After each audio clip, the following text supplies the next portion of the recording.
So if you just join us, we're catching up with Leroy Gopal. Leroy Gopal is from Yellow Card. If you remember the guy who goomsed the girl and lost the girl he actually really liked, that's the guy. Lost the hot chick. Such a how do you fumble that? You know what? We're going to talk about that a little later. But what were you learning at the time?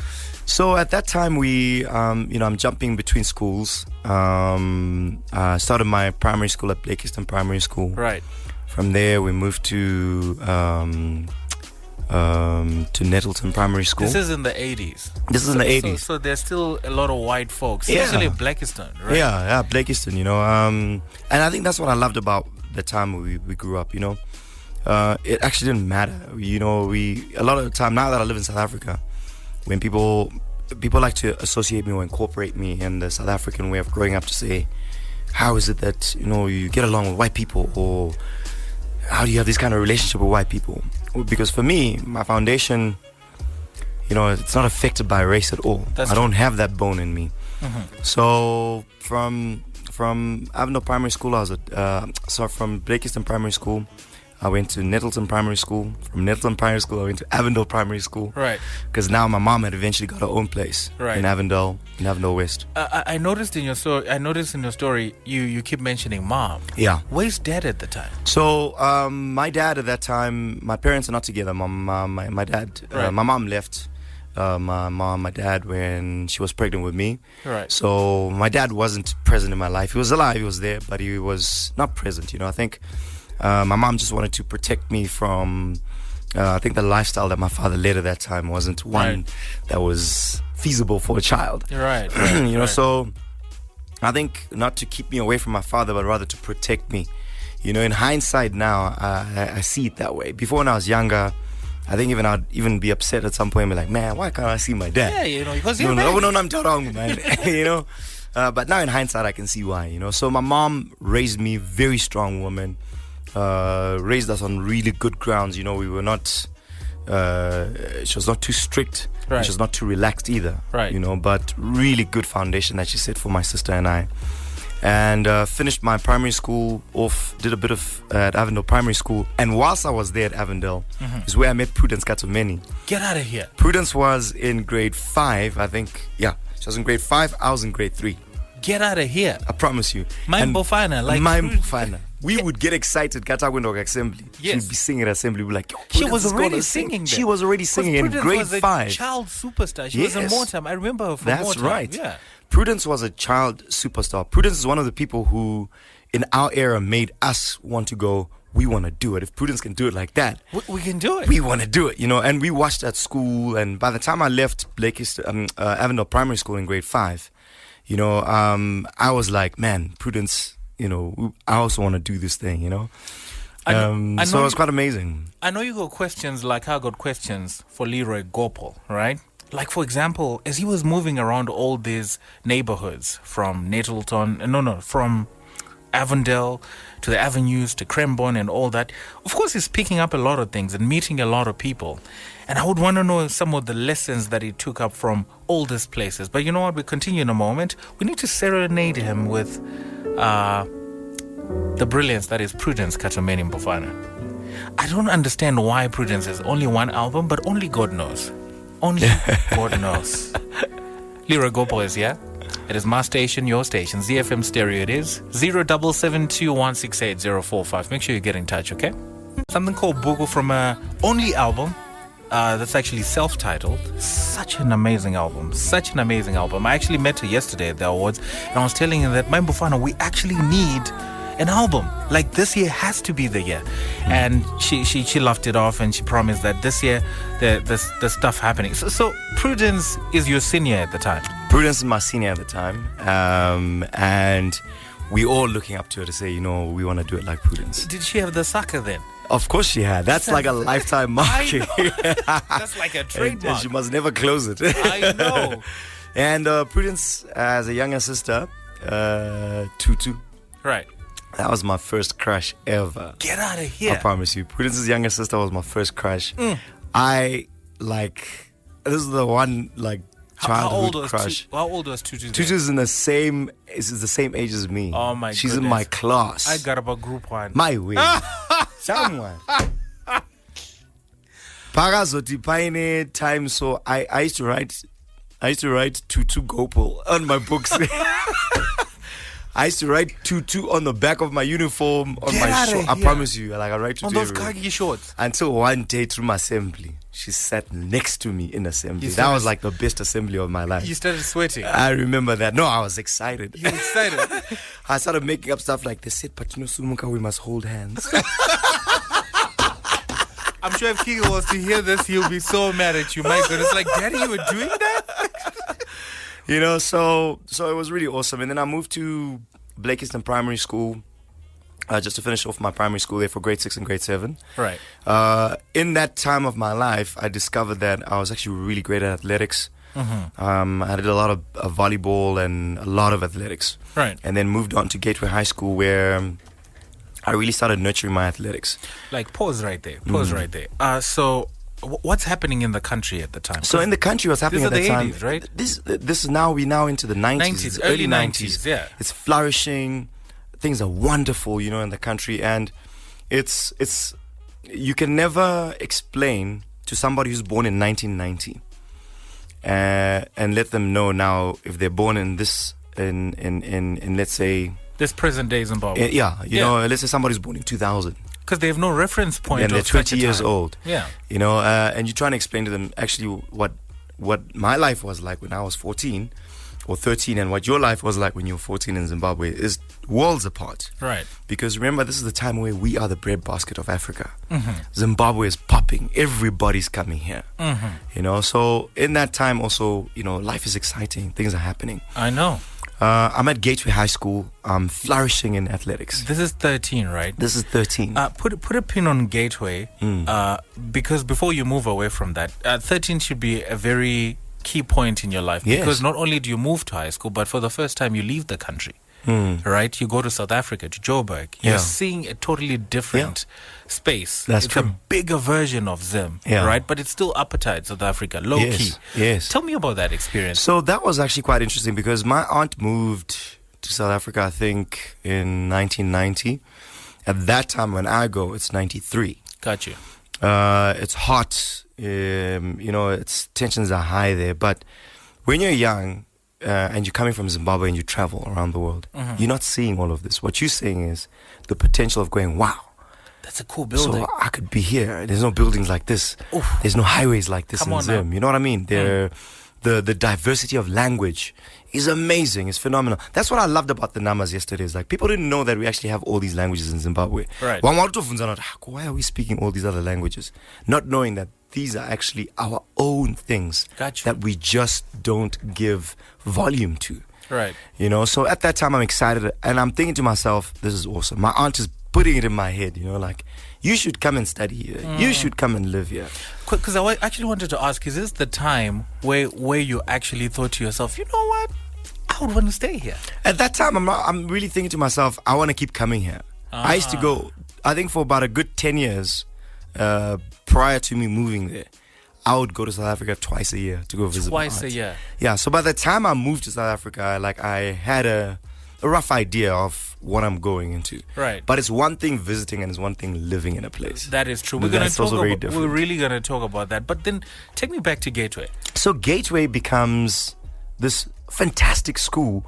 It's new. It's only 2 years old. We are like the first generation of Gateway High School. So you are the OGs. We are the OGs, Shamar. Pachinzi hole iri kuvhurwa kana kuti classroom iyi ndo yatanga tisiri kutanga kudzidza building iyo. Ndimo kudefine the culture of the school. Exactly, you know, and assemblies outside, and it's a small school where everyone knows everyone. Right. It's a Christian school. People are praying together. People are sharing the word together. We are 13 years old and we are sharing together. There's a part of my life actually I'm neglecting quite now that I mentioned that. Right. At church, I'm part of a group called Sunshine Friends, Upper Room Ministries. You're part of PAO, is it? Yes. Get out of here. I'm so serious. Upper Room where? Yes, where the late Pastor Dambaza was the pastor there. Condolences then. Yeah, you know, we were there when he started. Before him was a man called Pastor Cornelius. Right. Who set up Upper Room Ministries, you know. And we came in with him, and my mom was in the choir there. I was at church every other day except Thursday. Monday was Bible study. Tuesday was prayer. Wednesday was cell. Thursday we are off. Friday is youth. Saturday is rehearsals. Practice. It was this Sunday. Sunday we're in church. That's how I grew up. You're a proper church boy. Proper. That's so. Apart from all these other stories I'm telling you, this is what's also happening on the other side of life. So Gateway only makes sense because this is your life. So Gateway only makes sense because it's my life. So when we get to Gateway and we're like, oh man, this is awesome. We are praying every day before school, before classes start. When a teacher comes in the morning, whoever we're doing the first period with, all right guys, let's pray and dedicate our day to God, you know.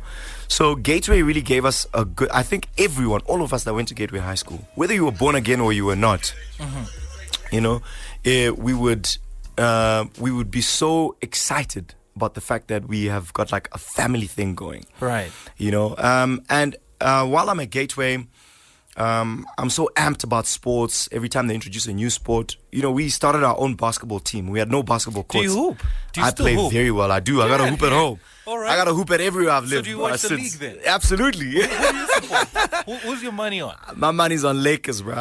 Lakers, bro. Nah, LeBron's not going to take another chance. My money's on Kawhi then. We're beefing. We're officially beefing. We're beefing. So, you know, 13, Form 1 comes through, and then comes the beginning of a dream. My maths teacher, Roger Hawkins, walks into maths class one day. We used to be scared of this guy. But one day he walks in, he's like, guys, I'm actually giving up mathematics to follow my dream. Whoa. What I want to do is I want to do musical theater. And I've written a play called The Singer, and I'm looking for people to act in this play. Slow down. Yeah.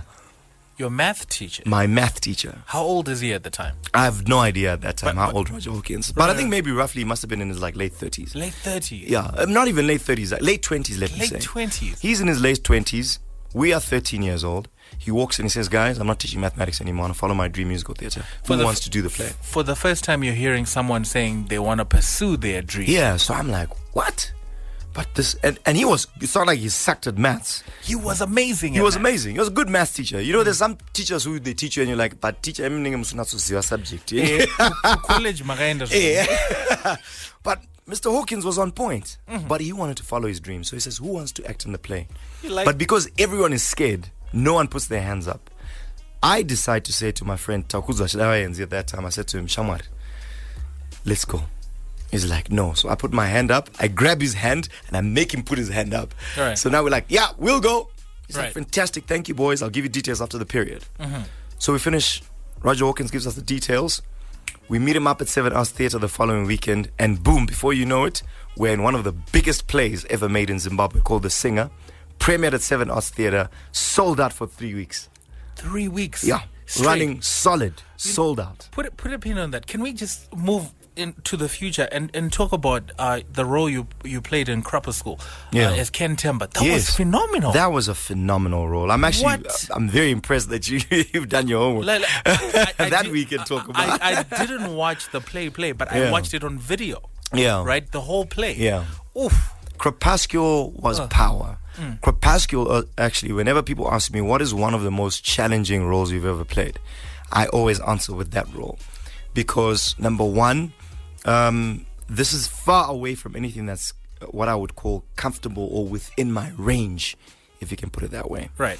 I'm theatrically trained more than I am for film. Yeah. I'm more theatrical training, you know.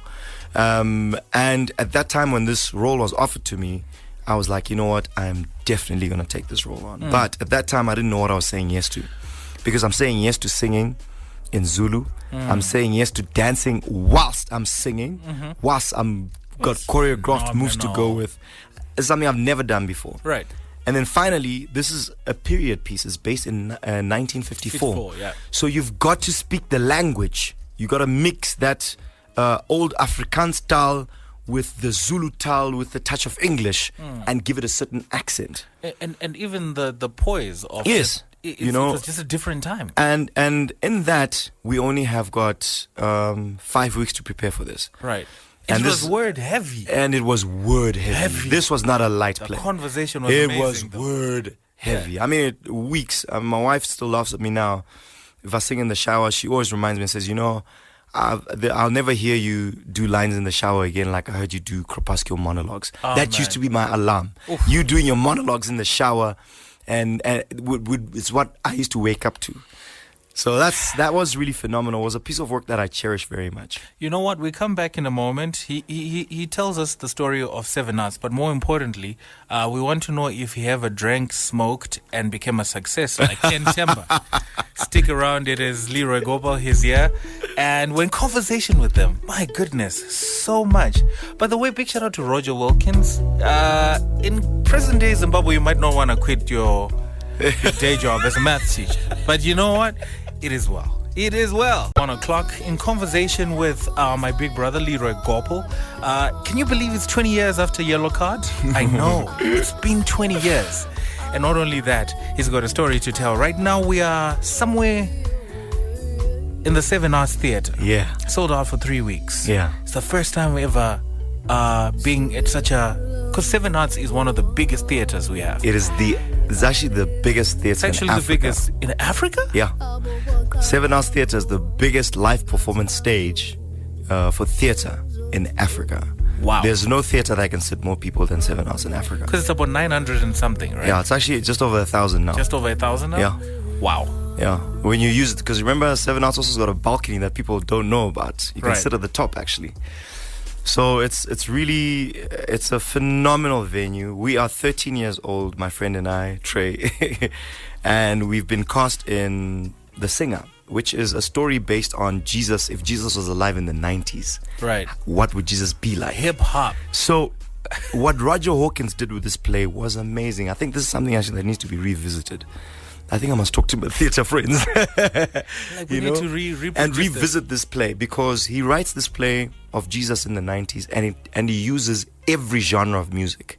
It's got soul, it's got jazz, it's got rap, it's got an African beat to it, it's got rock even. And he's still preaching the Sermon on the Mount. And it's preaching the sermon. It's starring Andrew Nongogo, who at that time is a praise and worship leader at my church. Get out of here. And he's the lead singer in this play. So you're in awe. So I'm like, what? This is amazing. And because my mom is in the choir, Andrew's like a family friend. Right. So I'm looked after at 13. I've got no qualms, I've got no worries. So here we are, we've come into 7 Arts Theatre, but we don't know when we start this play, when we get into rehearsals. We're rehearsing at this person's house, then we're moving to this other person's house, you know.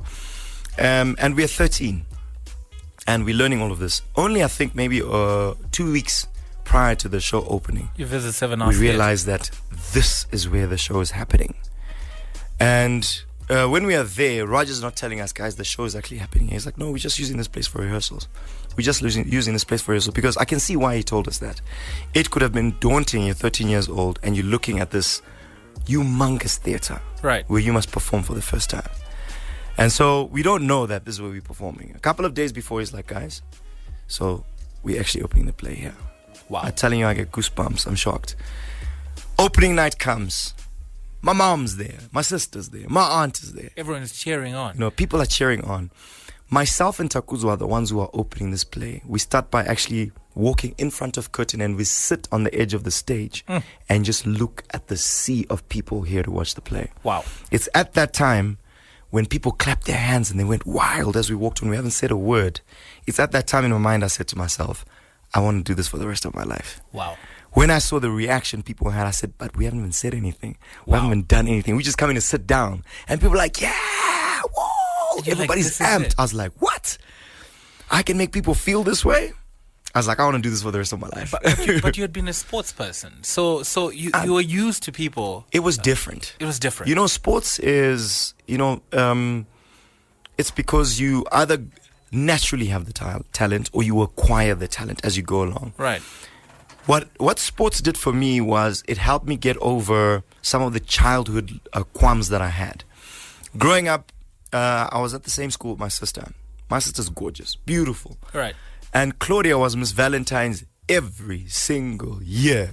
Upper 6. For being beautiful. So you were that lighty. So I was the lighty who was under my sister's shadow, and I wasn't a good-looking lighty at that time. Get out or of maybe here. I was. You had hair then. I think so I surely. was. I had hair then. I think I was, now. but kids are horrible. So I got kids telling me, "Man, you are ugly.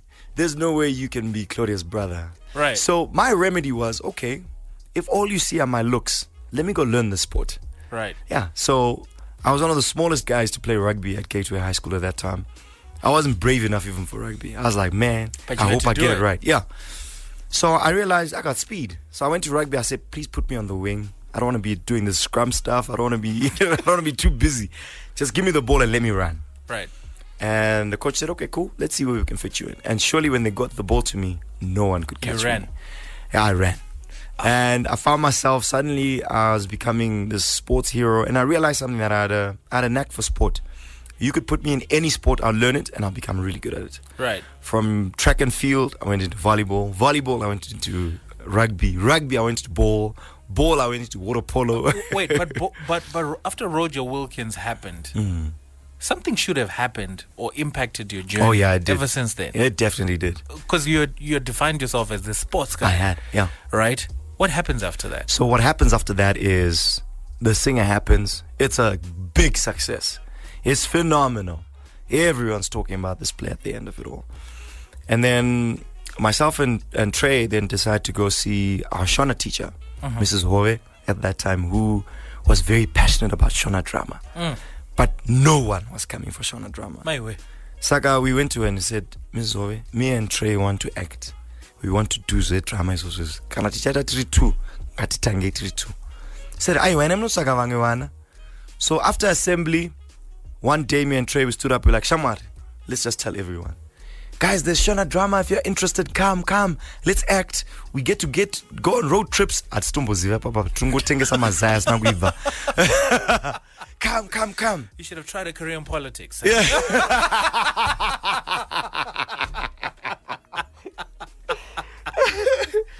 And so there it was. Shona drama happened. We started doing Shona plays.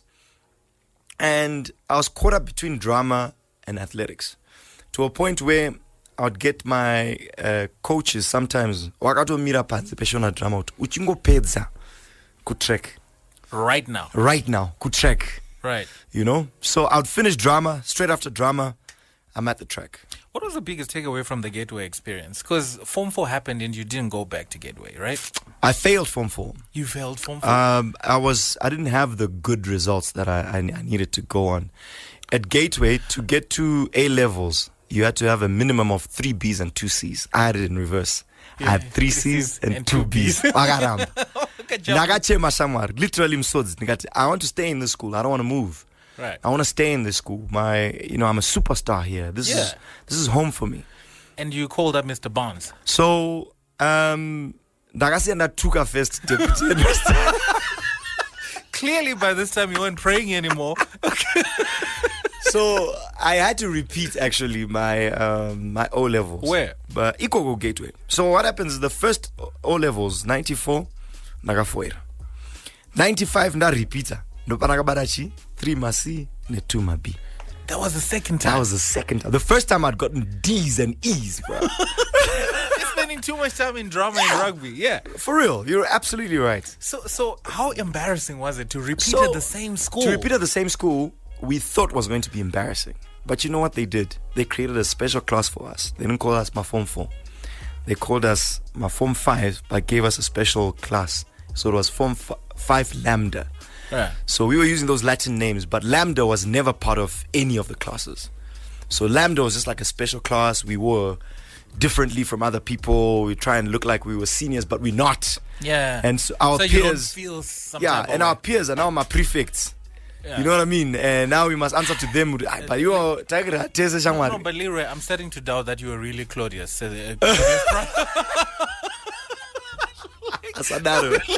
how were you? So the third time was the charm. So what happens is when I get the 3 C's and the 2 B's, and I took our deputy headmaster, Mr. Montague. What did you say to him? I can't even say that. Yeah. I took her proper. Nagara imipa. Zatnenda. Oh, Leroy. I was touched. Shucks. You know why I was so upset? I felt like I'd done so much for Gateway. I felt like Gateway owed me. So I got a mess. I got the part of Zanambuza. Because you're not going to say. You are not coming back now. That's fine. Let me go sell myself to Barnes. So I think I tried to see Mr. Barnes maybe 4 or 5 times. I would sit outside Barnes' office for maybe about 4 or 5 hours. This was the golden era of Prince Edward. I'm trying to get into Prince Edward in 97 at that time. This is like... Yeah. Whoa. So before centenary year. But I got a phenomenal centenary year story. So 97, I'm already late. Kutanga my O levels actually 97 because I now apply. I'm thinking. Plus, what took a deputy? That took a deputy food got So my mom is like, since I took a deputy, office I'm not doing that for you. I'm not doing that for you. So I said, no problem, mom. Plus, so you're not even Claudius' little brother. I can't anymore. go. I can't even run with that one, you know. So apart from actually just saying go to PE because they're very good at supporting sports, but what my mom also wanted for me was because of the not having like male influence in my life. She was like mom and Claudia. Yeah, so and my aunt. We're also staying with my aunt, Auntie Rash. So I grew up in a house full of women. So at that time, my mom was wanting to get some male influence. Get Chimbotamba no fun. Yeah. You know what I mean? Play with the boys. And get dirty with the boys. And PE would do and that. PE is the right good. place to do that. You know what I mean? Like proper. Good. So I think for almost a week, I'm sitting outside Barnes' office. He'd walk past me and be like, "Young man," I'd be like, "Yeah, I need to come here." So it's like, "Why?" I'm like, and he'd ask you, "Achifambaka Barnes," and if you don't know your story, it's Varado. And you sit there, and hours would go by. And at some point, I was like, "Man, do I really want to come to the school?" But I kept going. Eventually, he's like, "Okay, have you got your story straight?" I said, "Yes, sir." He said, "Come inside my office." What did you tell Barnes? So I told Barnes, I was like, "Listen." Okay, no, I'm Barnes. So, why do you want to come here? I said, "Sir, I've got 3 C's and 2 B's. I wanted to stay at my school, but they said I can't come back. I believe I can come here and add value to PE because I'm a great sportsman. I got great charisma. Come on now. And I just really need somewhere where I can pursue my A levels whilst I'm actually also, carrying on with my sports." Barnes was impressed at that time. He said to me, "Okay, cool. Go see Mr. Atkinson. He'll adjudicate you on where you need to go and everything." I was like, sharp. Now, I don't know Jembi. Those who go to PE know that name. But I don't know Jembi. Jembi's like, "Right, welcome to PE. See you in class next week." Wow. When I got into class at that time, it was not easy because I could tell the difference between myself and the boys. Yeah. Do you know what I'm saying? In class. Let's call them men. I was coming from an environment where you get into class, you're trying to impress the chicks. What's up, girl? You're smelling nice. So I paid. Now it's time to stand your ground. And also the bullying is at an all-time high. At that time, bullying is not even called bullying. It's called other names. It's called other names. It's something else. It's masqueraded by a lot of things. Which year is this? This is 97. 97, also some amazing music was coming out.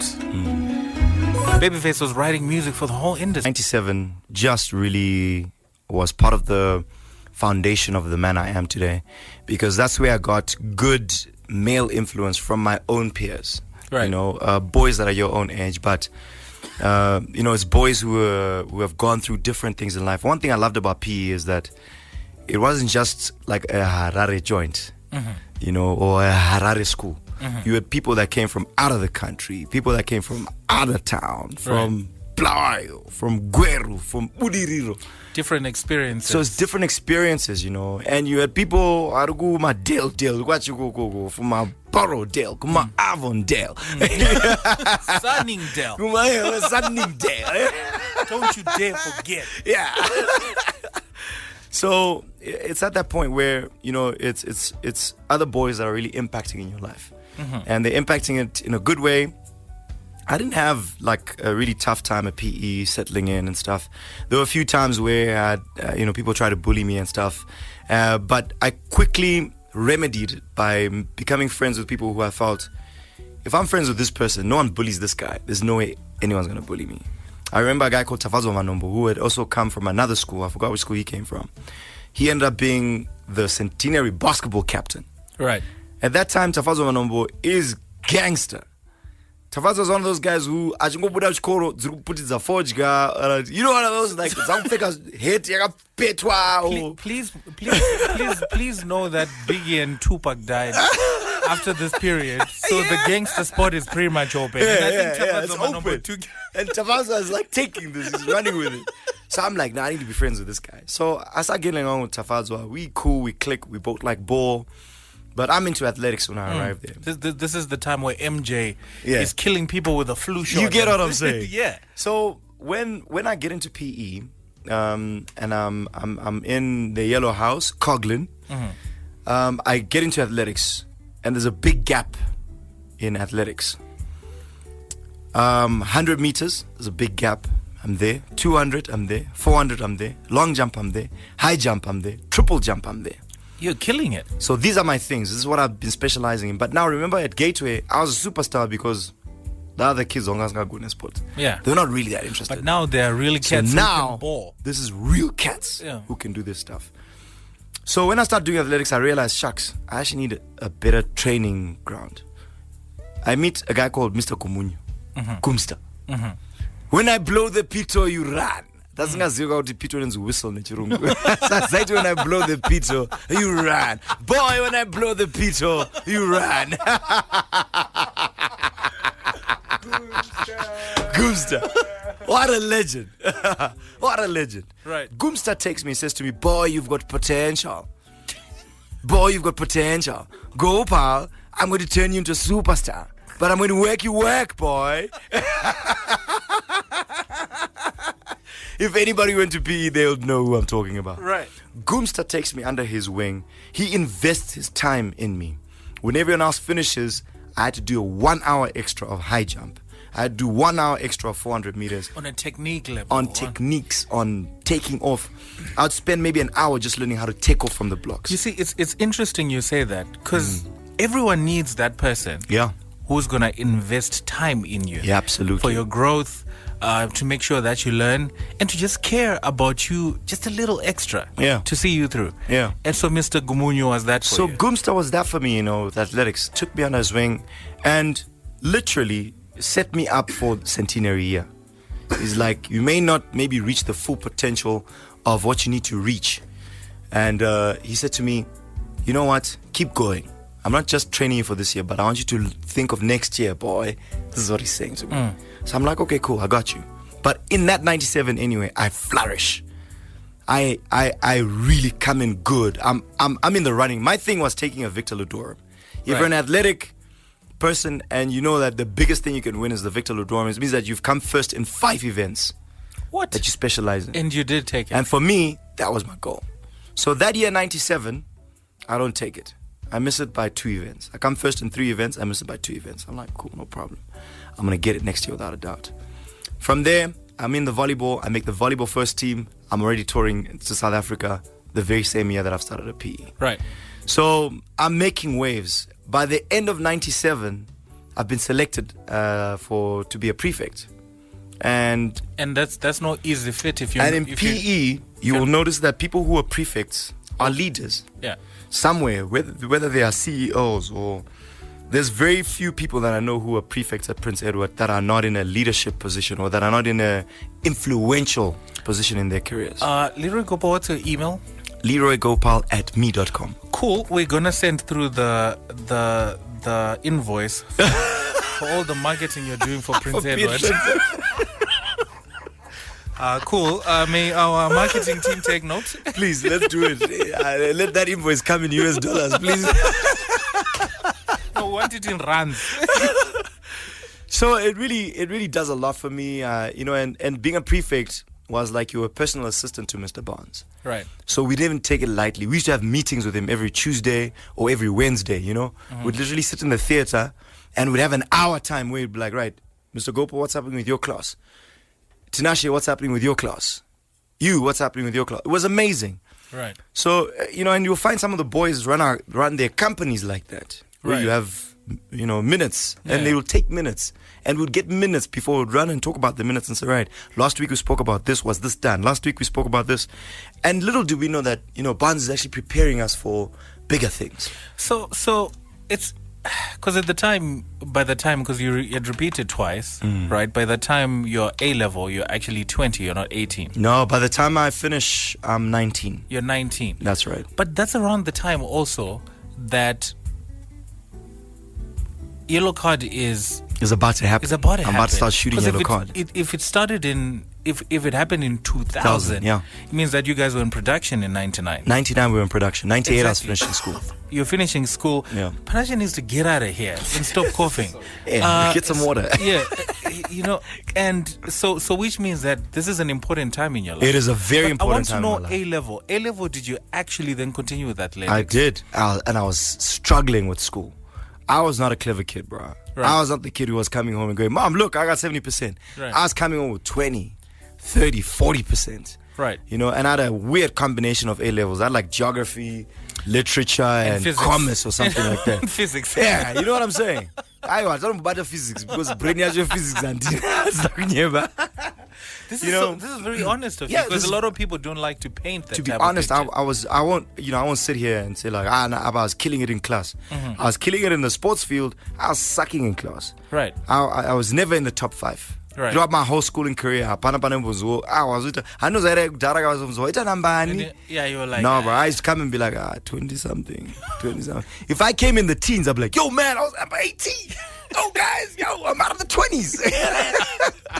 I'd celebrate that. So A-level, what's happening A-level? And I'm struggling with get me to A-level, the place man. where you actually then bump into the audition that we're looking for Tiane. So 98 starts. Mm-hmm. 98, I become vice captain of athletics. Mm-hmm.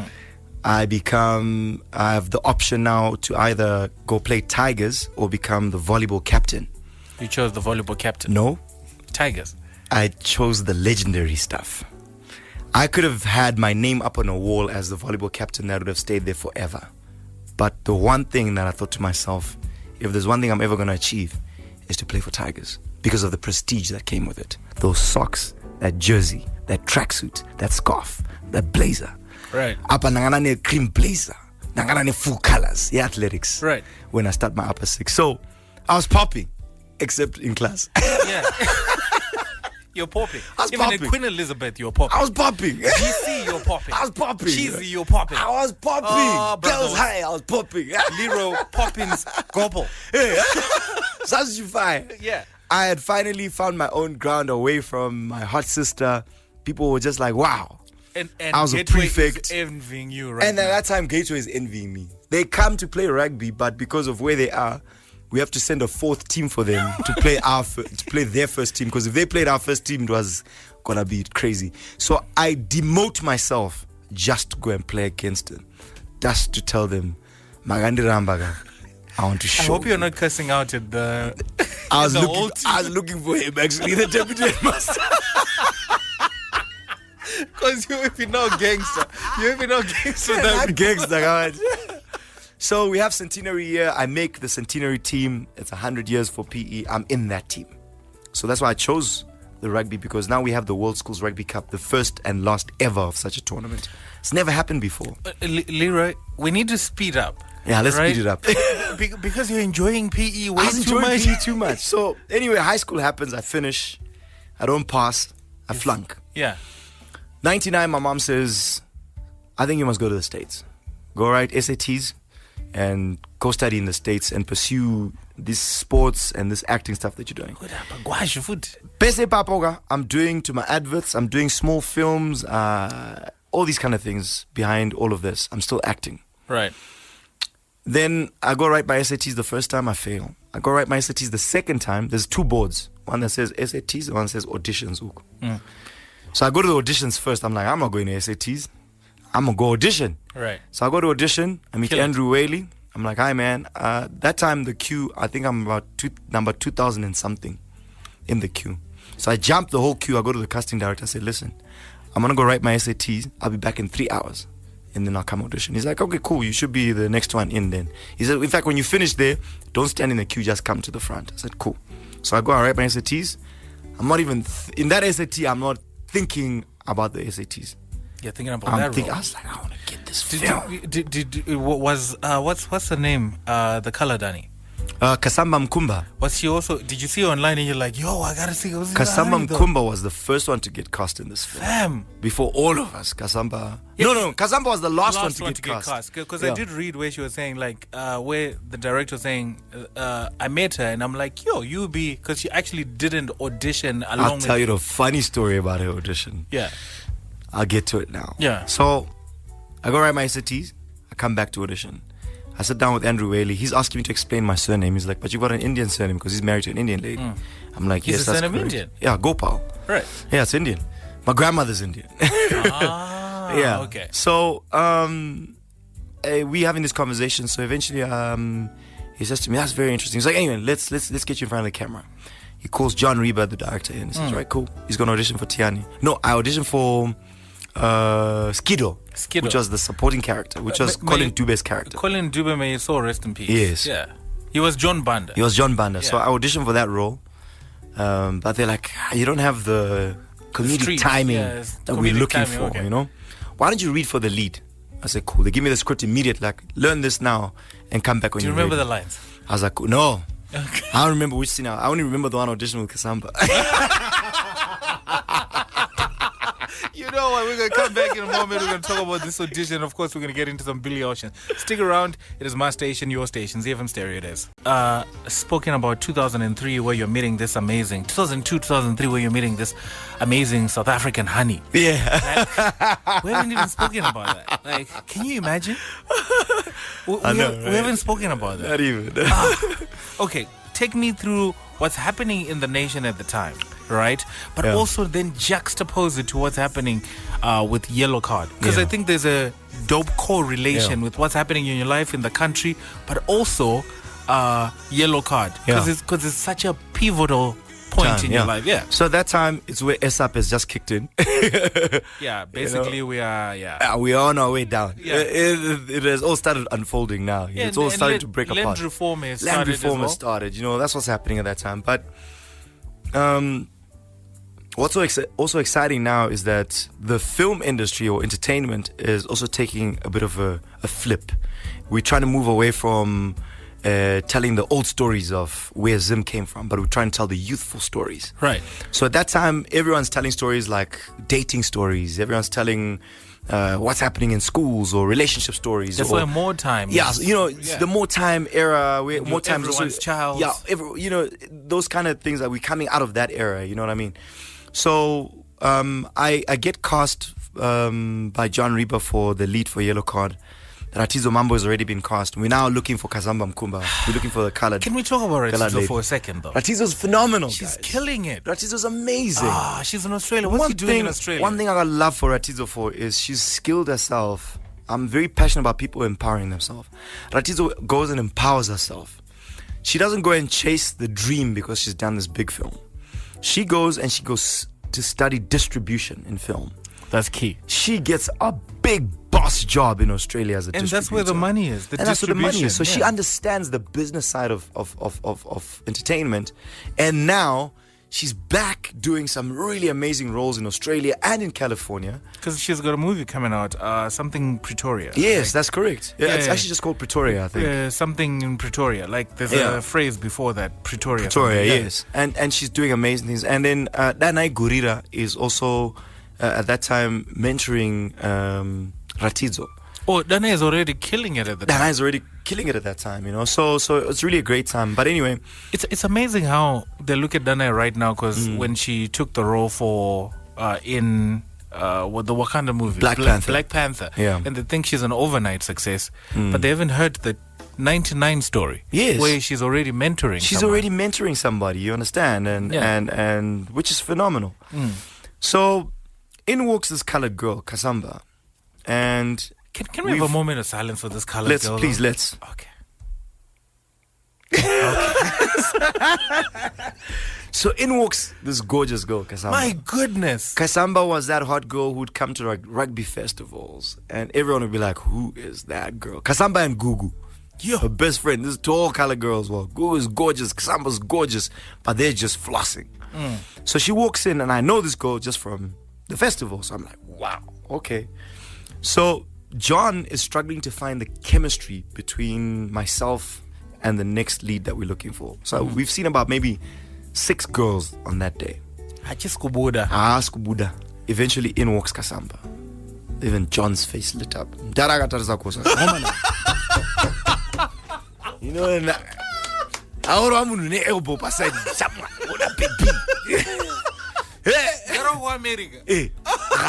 look at this girl.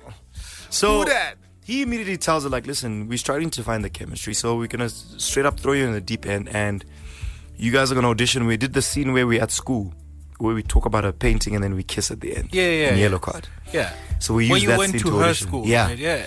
And we kissed for the first time in her classroom. So we auditioned with that scene. And then John You says, just wanted to kiss the girl. John wanted her to kiss me. Thanks, John. So, so John says to Kazamba, we want you to do the scene, and then it's got a kissing scene at the end. She's like, no problem. I was like, okay, cool. So the other girls would like mime the kiss. Kasamba. Even I Went wasn't ready in. for that. She went in, bruh. Tongue, everything. She's My heavy goodness. in there. Yeah. Even I was like,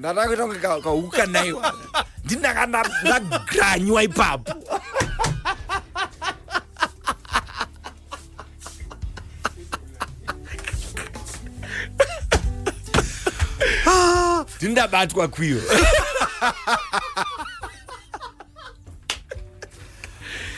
So, and now we had the cast of Yellow Card, 99. 99 we start shooting. John Reba and I, the director, share a birthday, and we find this out on set, 6th of July. Right. And being on set of Yellow Card was amazing. We had American cinematographer Sandy Sissel, Right. and she taught me a lot of things, tricks that I have now that people sometimes didn't know. Like, how did I acquire this? So from that. Because I spent a lot of time with Sandy Sissel. Right. I wanted to milk everything she knew, because now the dream is I want to go there too. So at the time, what are you learning from the OGs from the film space, like your old So competitors? at that time, everyone wants me to learn everything about their department. The lighting guys are like, this is how you light this. The sound guys are like, listen, I can always hear everything you're saying. This, everybody, I'm like a sponge at that time. I'm taking in everything that people are saying. So Yellow Card happens, we shoot, we finish. 2000 it comes out. Eastgate is a buzz. It's a big premiere. It's massive. And when we were shooting Yellow Card, we were not aware that this is the picture that we are in. This is a world premiere. It is going to go worldwide, this film. We're going to go on a world tour with this film. It went worldwide? We went worldwide. To date, Yellow Card is the most watched African film. It's got over 50 million people that have watched. And it's the been film. translated to a lot of Swahili, Pidgin English. It's in Wow. French. Come on now. It's in Shona. Yeah. So absolutely, it was absolutely phenomenal. And Which just, countries did you go to? I think I've been to over 20 countries. We did a Europe tour, we did a tour of the Americas, we did an Africa tour. We just never did an East tour. We never did like your China. And, Right. yeah, There's coronavirus there. So yeah, so we preempted that. so we did everything, and when we finished this tour, I come back to Zim, and now the Zim side of Wait, things. are you making money from this? We making money. Yeah, per diems. I'm making money. Like Per diems are straight. Everything's proper. We're getting paid well. so you're nice. So I'm nice. But at that time, I'm 19. I'm not responsible. I'm not thinking about saving. I've never had that kind of money before. You actually didn't become Tian in real life. Like, get a chick gums. No, I didn't. So when I come back from tour, my mother says to me, well, you're not going to live in this house. You need to get yourself sorted and start, manning up. I said, cool. I said, I want to move to South Africa. So off I go to study film and acting in South Africa. Were you at AFTA? Yeah, I went to AFTA. Ah, dope. AFTA was also a blessing for me because when I go there, I meet Garth Holmes. Garth Holmes, just from the conversation I had with him, I was meeting with him to find out how I get in the school. So did they know that you had done Yellow Card? They didn't know. They've got no idea. I think that because Yellow Card premiere only happens when I'm second year in South Africa. It only happens in 2002. So they're like 2 years behind on Yellow Card. And they were blown away. But in first year when I get there, I get to AFTA. Wait, where are you staying when you go to South So when I Africa? go to AFTA, when I get to South Africa, I'm staying with my aunt who had been going to visit the whole time. I'm staying in the middle of town in Joburg. In the city of Joburg. Central Joburg. And I had to get street smart. I had to learn to speak Zulu very quick. I used to get arrested for nothing. It was very tough. People think like it was easy just setting up in South Africa. Now I know how you made this honey. This honey. That's right. Yeah. Kill it. So, and then I have to go back to ground zero because, as I was saying, I was young at some point. I didn't know how to use my money wisely. I'd spent a lot of money that I'd made.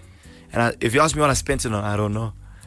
I just wasn't money wise. I was spending the money on the hash. My mom didn't know I'm spending this money because I had access to it. Wait. Had you started drinking then? No, I didn't drink, didn't smoke. I was just wasting money on honeys. Cussing out deputy headmasters. Yeah, And so I had to go back a bit. So I had to get a job. I was a waiter. People used to laugh at me. Right. Like, you hello card, waiter manje. So they don't understand the picture. They don't understand the picture. So people would laugh at me, they'd make fun of me, but I didn't care because I knew what I wanted to do. Whilst I'm being a waiter, that's when I met my girlfriend, then my wife now. How did you guys meet? She was looking for a holiday job as well. Just after she finished school, she wanted to do a holiday job. Was she originally from Joburg? Is she South originally African, from Joburg? South African, Joburg raised. Where exactly in Joburg? And in Windsor. Oh, okay. That time I'm doing a job at Crystal Mall. I'm a waiter. So she comes in to train and she's behind the bar and I say the dumbest thing ever, but it worked. So I'm like, I like what I see and I want it. I have not seen her face. She's bending over, picking up like cool drinks to put in the fridge. What did you say back to you? And she just looked at me. She didn't say a word to me. But when I saw her face and I looked at her eyes, I was like, my goodness. Why did I say that? This girl's gorgeous. Why did I say that? You know what I mean? And I was like, eeh. But I was like, oh, I am, no matter what, I'm going to get this girl. I'm going to make right by her. So she's training by the bar. She's training in the kitchen. I'm going there. I'm not even focused that time. You got them Gabe spirit in you. Unoiziva. Nichatotora muskana chete. Kuvundutsa my baby. So my wife, at that time, she doesn't want to talk to me. She thinks I'm just crass, I'm crude, don't have the right things. So I become really good friends with her best friend. So indirectly, she's forced to hang out with me because her friend adored me. Now you really want this honey. Yeah. So eventually, when I make funnies and I create jokes, I'd see her and I'd see, oh, she's laughing. I'm like, okay. So this chick actually likes me, but, it's on the hush. I leave, I come to Zim and I get her number. So I start texting her. So I macked on the phone. But when I came back, the way she ran into my arms, you'd think she was my honey at that time. But I hadn't even asked her out. So we start getting along from there. And then eventually I do ask her out. And 17 years later, here we are, 3 kids. Wait. Married. Wait. Yeah. So 7 years later, you have a baby. 7 years later, we have our son. You have your son. Yeah. But are you married at the time? No, we're not married at the time. Zin. At that time, we're not married. What's mom saying? My mom at that time is going, are you crazy? Hi, but you're not even because she's still in the praise and worship. Hello now. Absolutely. My mom at that time is running the Celebration bookshop. Everyone knows my mom. So she's like, Mwana aita mwana. But she's also happy for me because, I found my ground. I'd already started doing, eventually I got onto backstage. Backstage was a key moment, yeah? Backstage was a turning point for me. That was my first job in South Africa. I was the it boy at that time when I broke into South Africa. I was dating the it girl at that time. My girlfriend then, Keletso, left me and she said to me, you're going to start doing this job. I think you're going to become a different guy. So I'm going to break up with you. So who did you start dating? When you're ready, I started dating Chichi Letswalo. What? Yeah. So Chichi at that time... My big brother.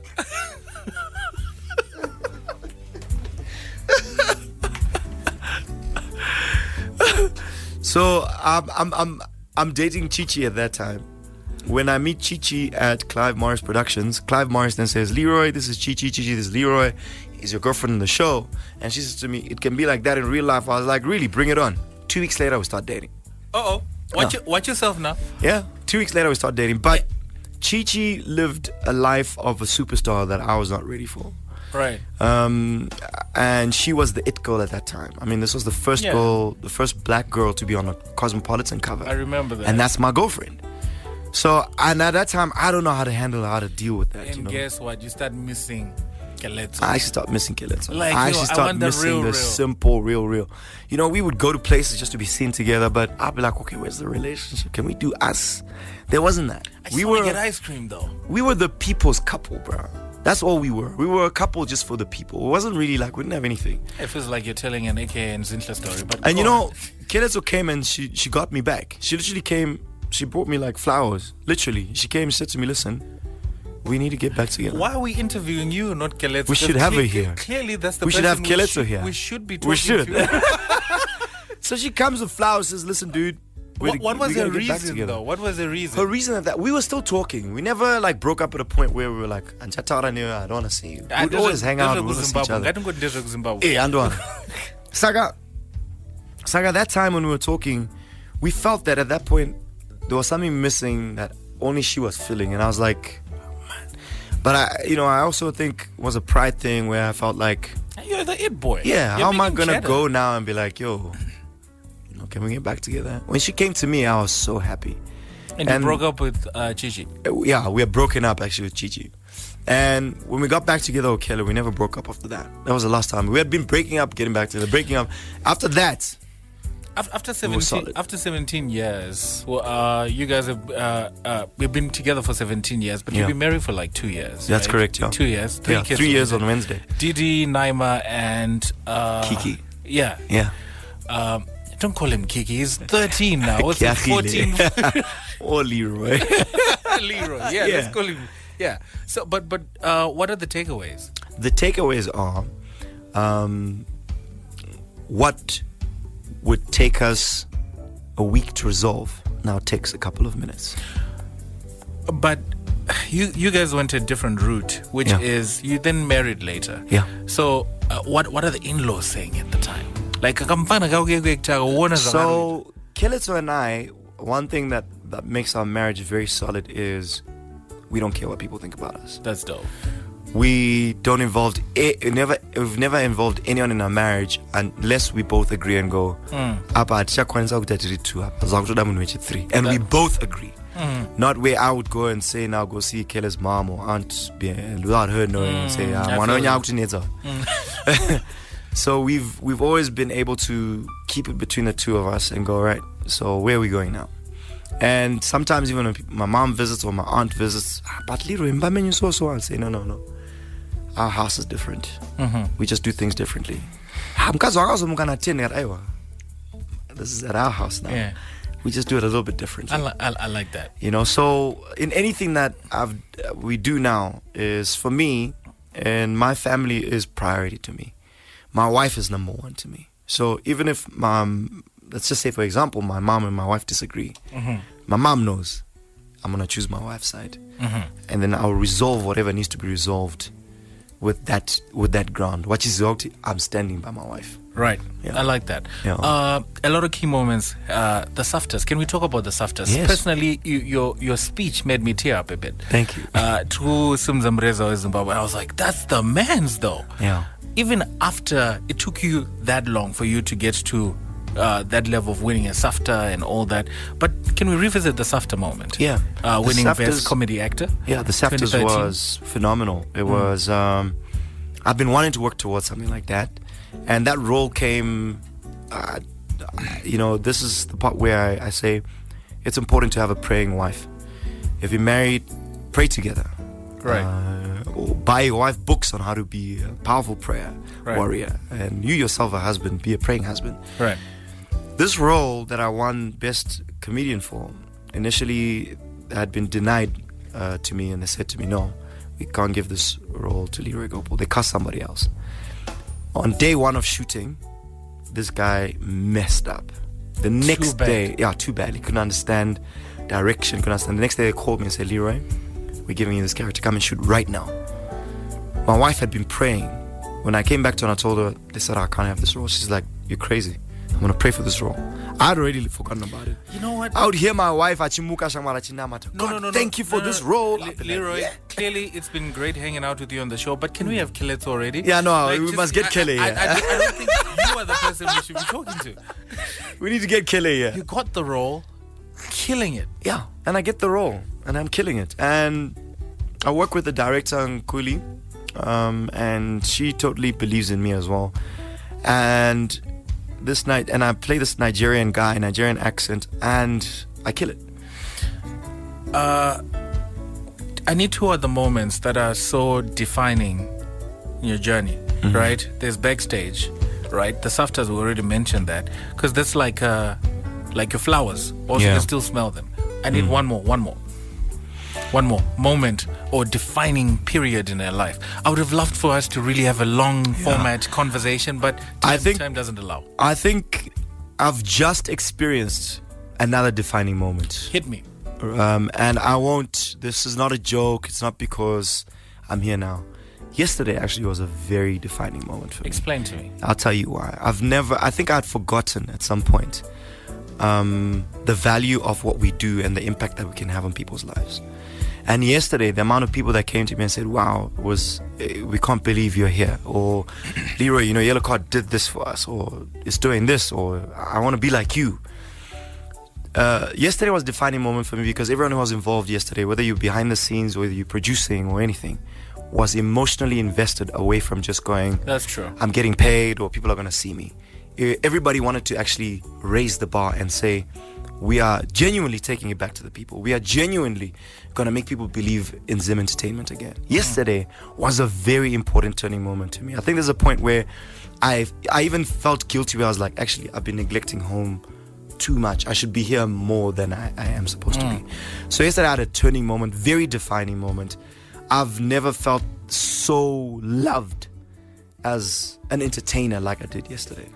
Leroy Gopal, maybe you haven't heard this from anyone else, but personally what Yellow Card did to me, it was not just a movie that was amazing, but for the first time I saw myself. Yeah. I explained that even That's powerful. With Urban Grooves, right? I saw myself because I was the cat who was coming from the other side of town, loving the chick from the other side of town, but you're pursuing something. You've got a dream and all that. For the first time, I saw a Zimbabwean story being told where I could see myself. Yeah. So for a long time, people like you and people, for example, who started and really went ham on the Urban Grooves era, the music that came out at that time, wasn't just about the music. These were monuments where if Leroy could do it, shucks, we can do it too. Yeah. All right. I love hearing that. If Leroy can get a SAFTA, you can get one too. We can get one Why too. not? Yeah, let's go get Oscars. Damn. Yeah, let's just do it. Yeah. Leroy, never stop dreaming. Thank you. Next time when you come around, please bring the actual main attraction.